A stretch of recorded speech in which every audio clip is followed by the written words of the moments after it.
Why did you decide to switch into travel nursing? Need ba talaga ng US experience when you go travel nursing? Pwede bang mag-travel nurse kung sa SNF ako galing?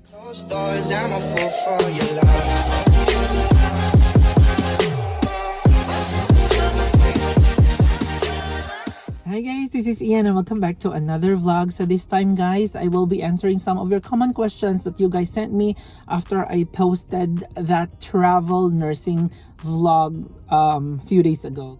Just to remind you guys, I'm not yet a travel nurse, but I will be very soon. So I have a very limited experience to share with you guys. I can only share maybe my experience from when the time I launched my application up until the time I was accepted in the job, okay? So one of the most common questions is, why did you decide to switch into travel nursing?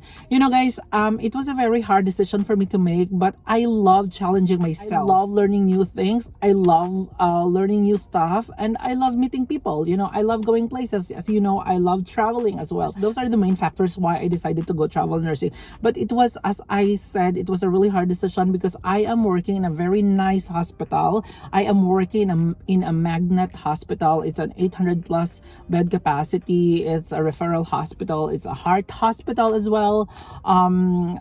It's one of the best hospitals here in our state, so it was really a hard decision. But then again, I guess it's about time to move forward. It's about time to learn new things, so that's why I have decided to switch into travel nursing, and I'm so excited to experience that. Let's see how it goes, okay? Second question that most of you guys have sent me was, sir, need ba talaga ng US experience when you go travel nursing? You know, it would depend on the agency, kung saang agency ka nag-a-apply. Kasi there's tons of agencies here, guys, that really facilitate travel nursing, that are connected to really big hospitals, and a lot of facilities that, you know, are looking for travel nursing. So as to the requirements, it would depend on them, but I would really suggest and recommend that you guys really should have a US experience before you go travel nursing. And not just US experience, guys, but acute care experience, okay? Let's say you've been a nurse in the Philippines for 10 years or maybe 15 years, but then again, when you come to the United States, it's still a little bit different when it comes to nursing approach, when it comes to you know, nursing process in general. I know hypertension in the Philippines is still hypertension in the United States, but then again, the approach, ang kumbaga guys, ang atake is a little bit different from how we do things in our country. Just because, you know, they have their own nursing process here. They have their own nursing practice in general. So I would really recommend, guys, that you have a solid clinical or acute experience before you decide to go into travel nursing. It's for your own safety, for your patient's safety as well, okay? So get that experience and go into travel nursing. Next is, sir, dapat ba may minimum 2 years of experience or minimum of a year experience?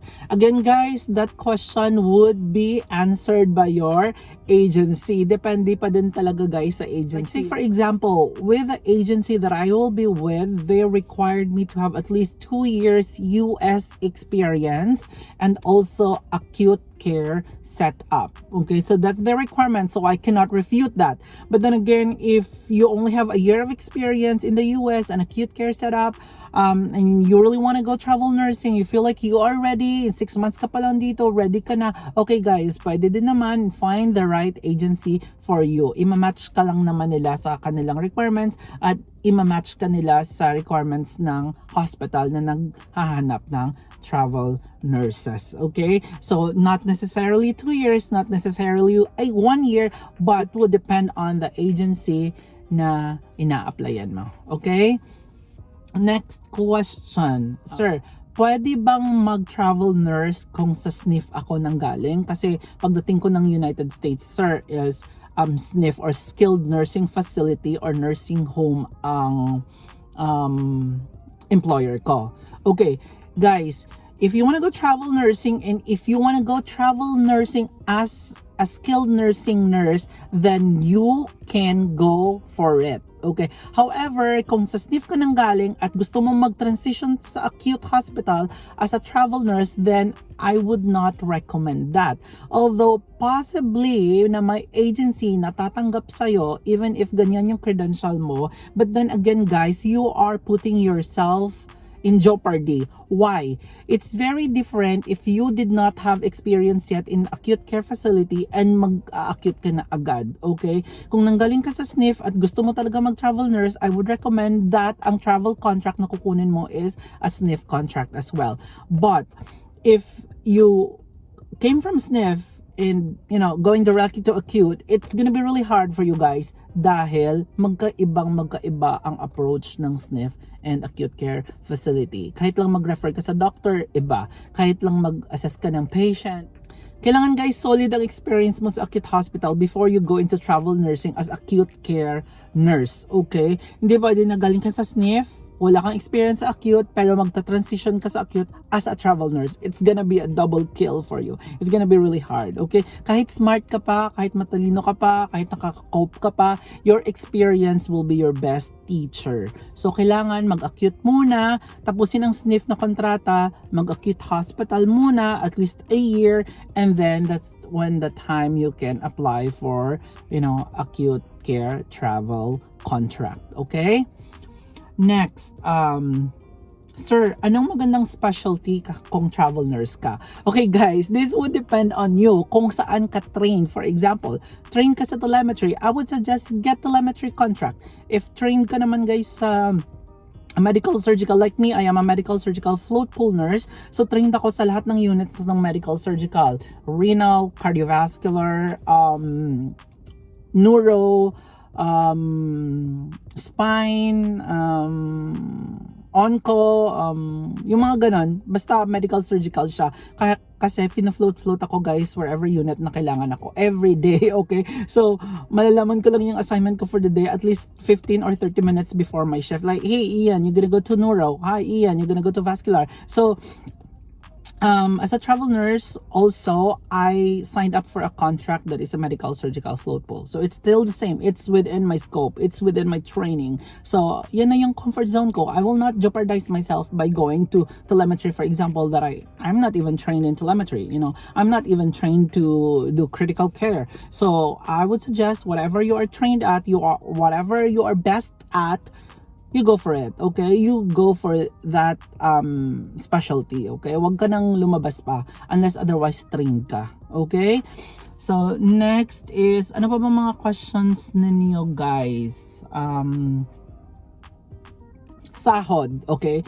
Sahod, yung sinabi nga namin sa previous na vlog, ang sahod ng travel nurses, usually twice or thrice as much as what the core staff or regular nurses would earn, okay? But again, it would depend on the agency, it would depend on the contract, it would depend on the area. For example, in New York, critical care, they earn as much as 11,500 a week, okay?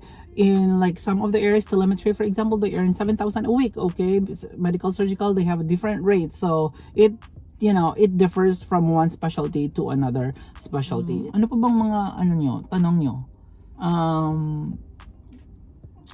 Reimbursement, okay? Usually guys, mga agencies, they reimburse whatever training that you need to undergo prior to your deployment. For example, ako, BNLS ako nila under HA because I have my BLS but it's under our own hospital program, so it's not an AHA. So I needed to undergo another American Heart Association BLS, so they paid for that.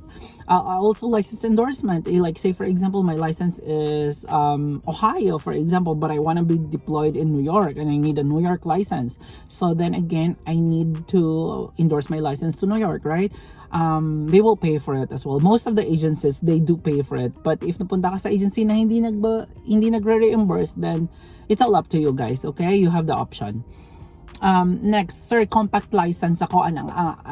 Pwede ba akong pumunta sa other state without endorsing my license? Okay, pag compact license ka guys, you need to have your address in that state. Say for example, Texas is a compact state.